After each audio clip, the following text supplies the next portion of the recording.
sama mereka. Ya, karena mereka mengartikan Islam itu selamat. Ya, makanya di sini Islamiyah. Islam itu untuk diri pribadi, Islamiyah untuk umat. Kenapa? Islam yang selama ini diartikan kan selamat, selamatkan diri pribadi. Selamat dari apa? Nah, selamatkan diri pribadi dari kekufuran, dari kemusyrikan, dari kemunafikan. Setelah kita terhindar dari 3 sistem tersebut, maka selamatkan orang lain dari kekufuran, kemusyrikan, dan kemunafikan. Begitu. Karena jika manusia itu tidak steril dari kekufuran, itu akan terjadi keburukan di alam ini. Karena keburukan diawali oleh manusia, bukan diawali oleh alam. Alam tidak pernah tidak pernah mengawali keburukan, tetapi manusia yang mengawali keburukan. Maka murka Tuhan melalui alam. Akhirnya orang yang tidak bersangkutan pun terkena musibah. Karena persentasenya yang baik-baik hanya 20%, yang durhaka 90%, maka semua yang baik pun kena imbasnya itu. Oleh karena itu yang 5 sistem tadi jangan sampai ketinggalan dimanapun kalian bertugas. Kumandangkan semuanya itu. Jangan sampai ketinggalan. Karena itu sangat penting dan sangat wajib untuk menjaga kerukunan. Ya, untuk menjaga kerukunan di dalam kehidupan sehari-hari. Karena kita adalah petugas harian, bukan petugas mingguan, bulanan, tahun, bukan. Kita pelaksana harian, melaksanakan pelaturan Tuhan. Itu. Tapi kan materi tidak perlu dicari, sewaktu-waktu ketemu dengan materinya, di situ baru praktekkan.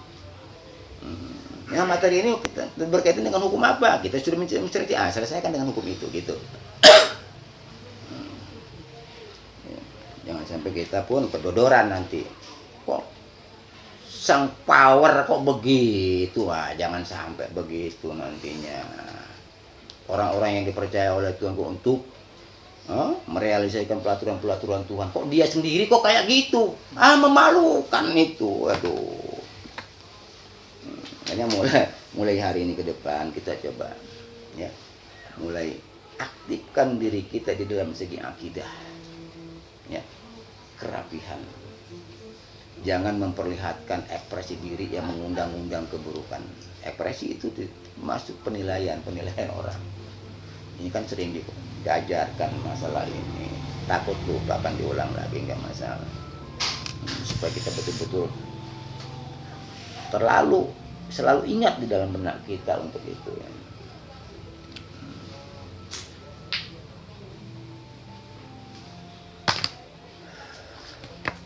Karena bagi seorang petugas itu tanggung jawabnya kan besar.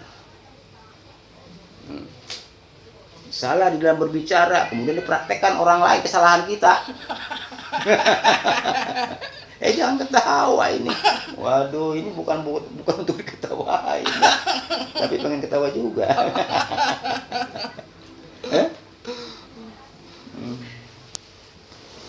Bagus itu. Bagus ndasmu. Udah salah ngajarin orang, dipraktekkan sama orang. Wah, ini tanggung jawab. Nyebur bareng-bareng. Makanya jangan sampai salah ya. Apapun yang kita sampaikan itu harus sesuai dengan yang kita pelajari. Jangan membuat skenario pribadi, jangan. Karena Rabbi Allah sudah menurunkan skenario yang untuk dilaksanakan oleh umat manusia. Kita hanya tinggal mengikuti saja. Sekarang coba pilih salah satu, yang mana yang legal, yang mana yang ilegal. Karena di alam dunia ini ada 2 undang-undang atau pelaturan. Yang pertama, undang-undang atau pelaturan yang dibentuk oleh manusia. Yang kedua, undang-undang atau pelaturan yang dibentuk oleh Tuhan. Yang mana yang legal, yang mana yang ilegal. Kalau kita sudah punya pilihan di situ, yang ilegal wajib dimusnahkan. Tinggal pilih aja di situ yang mana yang legal, yang mana yang ilegal. Hmm. Ya, habis yakin semua umat manusia pasti punya pilihan di situ dengan tepat, dengan sehat. Mabuk aja tuh bisa milih kok. Eh? Orang mabuk aja bisa milih. Nah, tapi faktanya sekarang yang diikuti kan yang ilegal. Iya. Nah, coba kita kembali kepada yang legal. Kembali kepada yang legal. Karena disitulah ada keriduan dari Yang Maha Kuasa.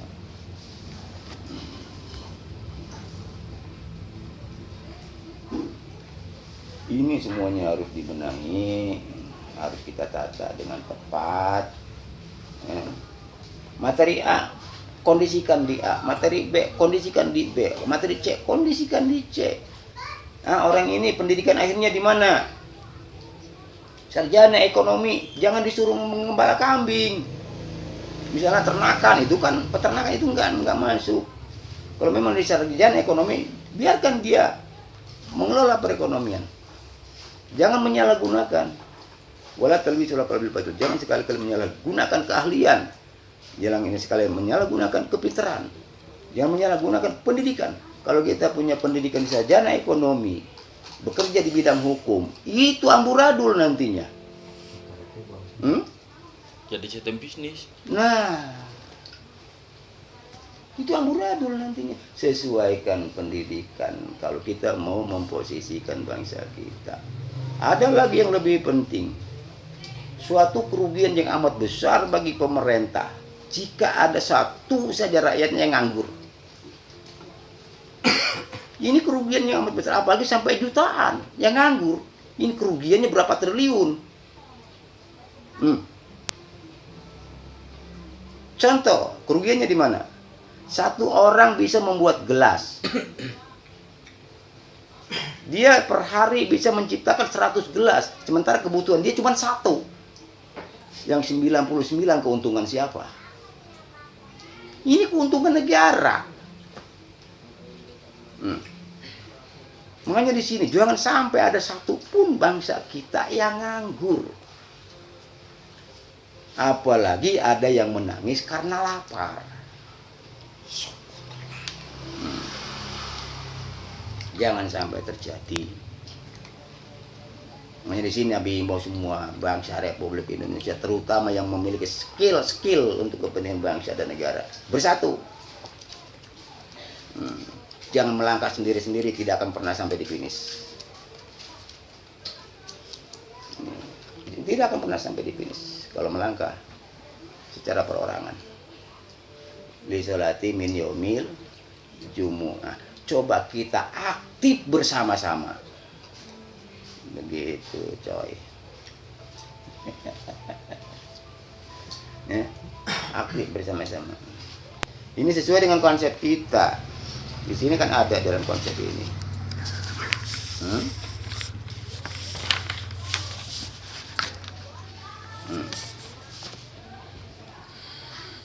Walaupun ini menggunakan kalimat-kalimat yang ada di alam,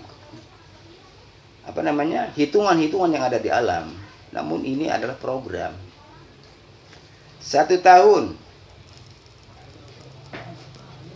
1 tahun 12 bulan. 1 bulan 30 hari. 1 pekan 7 hari. 1 hari 12 jam. 1 jam 60 menit. 1 menit 60 detik. 1 detik aktif. Dalam arti seluruh bangsa Republik Indonesia secara perorangan wajib aktif dan diaktifkan oleh pemerintah. Karena masyarakat untuk aktif sendiri kebingungan. Disitulah fungsinya seorang pemimpin, untuk mengaktifkan bangsa kita, rakyat kita yang kebingungan untuk mengaktifkan diri. You understand? Now. Lah iya, now. Yes. Ya? Itu substansi murni pemerintah. Now. Sebagai sang pemimpin rakyat.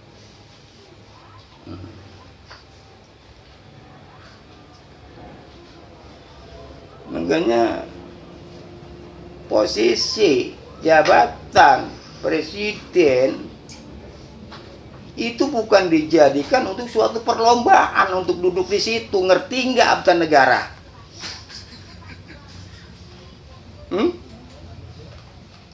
Kalau tidak ngerti Abta Negara, sama saja orang buta dipimpin orang-orang buta. Apa jadinya?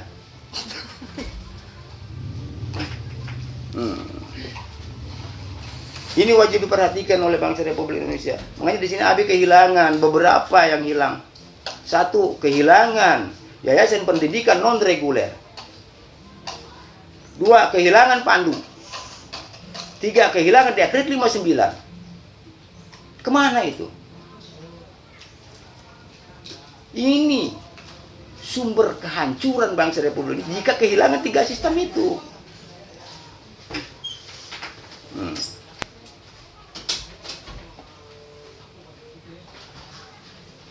Begitu istimewanya kah? Betul. Rincikan secara detail apa yang terkandung di tiga sistem itu. Tanya sama orang yang ngerti. Tanya sama orang yang tahu. Jangan memahami seada-adanya. Makan aja nggak mau seadanya. Udah ada nasi, pengen ada ikan, ada sayur, ada kerupuk, segala macam. Pengen enak. Kok ilmu pengetahuan seadanya. Memimpin negara seadanya. Memimpin umat seadanya. Ini nggak bisa seperti itu. Karena urusan negara, urusan sensitif.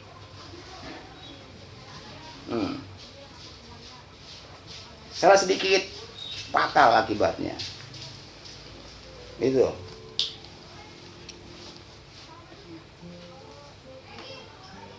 Cukup Bang, belum. Cukup belum? Belum. Capek yang ngomongnya. Mumpung live kok. Live sih live. Aduh, itu urung dibayar 15.000. Lah si tuku sapa? Susrono aku gak rono Ya kok. aku sing tuku. Kowe sing bayar. Ya ra iso. 15.000 urung dibayar.